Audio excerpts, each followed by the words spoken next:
दिशेने ये शिवपंथ नशा मुक्ति अभियान को चलाया है। वो महात्मा हमारे परम पूज्य गुरुवर्य वन सिंह बाबा जी, उनके श्री चरणों में मेरा कोटि कोटि प्रणाम और जय शिवाय नमः। और यहाँ इस कार्यक्रम में उपस्थित मेरे भाई और बहनों सभी को मेरा जय शिवाय नमः। और यहाँ उपस्थित हमारे गुरुवर्य आत्माराम बाबा जी और गुरुवर्य कैलाश बाबा जी और इस मंच पर उपस्थित सभी गुरुजनों को मेरा प्रणाम।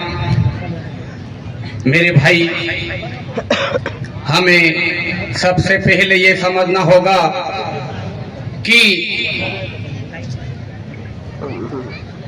नशा मुक्त अभियान इसका मतलब क्या है।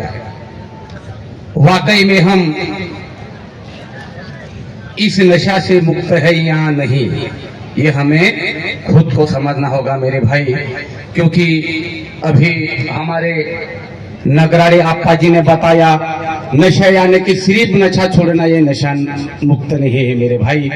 नशा अनेक प्रकार की होती है, क्योंकि ये खुद हमें समझना होगा हम कौन कौन सी नशा से मुक्त है मेरे भाई। कबीर साहब की एक वाणी आती है, आदत बुरी सुधार लो बस हो गया भजन, मन के तरंग मार लो बस हो गया भजन। मेरे भाई, इस जीवन के अंदर में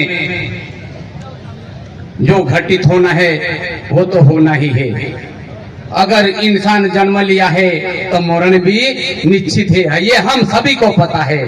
पर इस जन्म मरण के बीच में हमें कैसे जीना है, ये जीने की कला सीख लो मेरे भाई।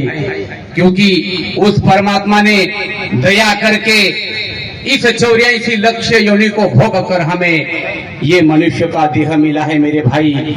तो हमें समझना होगा, क्योंकि उस परमात्मा ने हमारे जीवन के अंदर में 3 पेज की डायरी बनाई है मेरे भाई।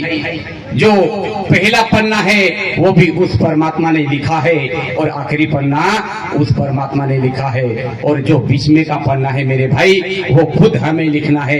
क्योंकि इस जीवन के अंदर में पहला पन्ना जो परमात्मा ने लिखा वो जन्म का है मेरे भाई, और जो आखिरी पन्ना है वो मरण का।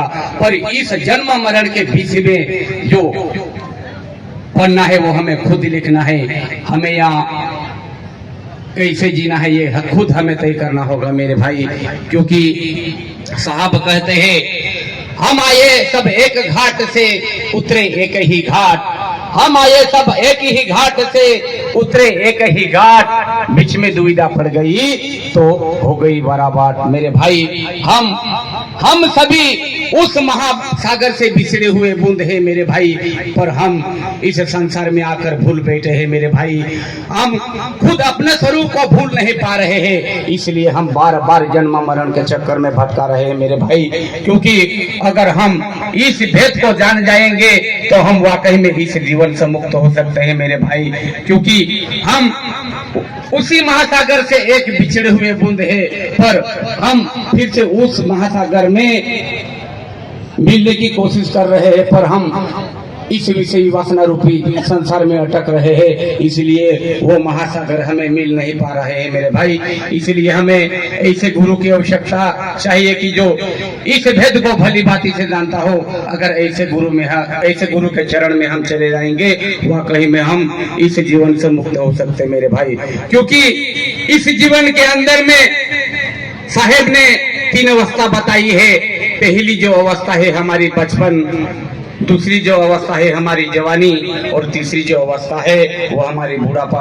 अगर हम ये 3 अवस्था में भी, बचपन तो हमारा खेलने कूदने में गया, और जवानी और कहीं, और बुढ़ापे में हमारा पछतावे की सिवा कुछ भी नहीं बचता मेरे भाई। अगर ये 3 पल हमारा चले गया तो इस जीवन के अंदर में समझो हमने कुछ नहीं पाया मेरे भाई, ये सारा जीवन हमारा बेकार गया। क्योंकि हमें अगर उस परमात्मा ने दया करके मनुष्य का जन्म दिया है तो हमने भी वहां वादा किया है मेरे भाई। साहब कहते हैं जब तुम गर्भवास में थे प्रभु से वादा किया है, जब बाहर आए तो प्रभु का नाम बिसराया है। याद करो वो दिन प्रभु वहां तुम्हारे साथ था मेरे भाई। इसलिए अगर इस जीवन से मुक्ति चाहते हो तो हमें उस परमात्मा का ध्यान करना पड़ेगा, उस परमात्मा का स्मरण करना पड़ेगा, तब जाके हमारे इस जीवन से मुक्ति होगी मेरे भाई। अन्यथा हमें फिर से इस 84 लाख योनि में भटकना पड़ेगा मेरे भाई। अगर हम इस भेद को जान पाते हैं तो वाकई में हम जीते जी मुक्त हो सकते हैं मेरे भाई। साहब कहते हैं प्रेम बिना प्रीत नहीं, प्रीत बिना नहीं मान, प्रेम बिना प्रीत नहीं, प्रीत बिना नहीं मान, बिना भाव भक्ति नहीं गावे वेद पुराण। मेरे भाई अगर हमने इस संसार में इंसान का जन्म लिया है तो सभी से प्रेम रखना चाहिए मेरे भाई। मेरा कहने का मतलब यह है कि पशु पक्षी से भी प्रेम रखो मेरे भाई, तब जाके इस भेद का पता चलेगा। इतना कहकर मैं इस 2 शब्दों को यहीं विराम देता हूं। अगर कहने में अगर मुझे भूल हो गई होगी तो मुझे माफ करना। सभी को मेरा जय शिवाय नमः। जय शिवाय नमः। जय शिवाय।